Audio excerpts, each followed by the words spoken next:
12 वर्षांनी लागणारा कुंभ आणि तब्बल 144 वर्षानंतर लागणारा महाकुंभ यामध्ये अनेक भाविक स्नानासाठी जात असतात। यामुळे अनेक म्हणजे या 2-4 दिवसात 10 कोटीहून अधिक संख्या ओलांडली गेली आहे।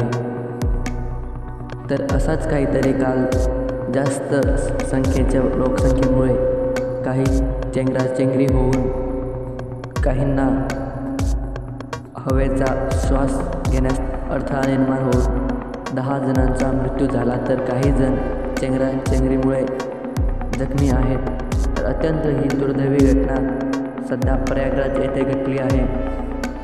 अनेकांना हॉस्पिटलमध्ये उपचारासाठी नेले आहेत। तर आपणही महाकुंभमध्ये जात असताना आपली काळजी घ्या, शक्यतो जास्त गर्दीपासून लांब राहा, गर्दीत घुसण्याचे टाळा, ही आपल्याला या व्हिडिओमार्फत एक सूचना दिली जात आहे। धन्यवाद।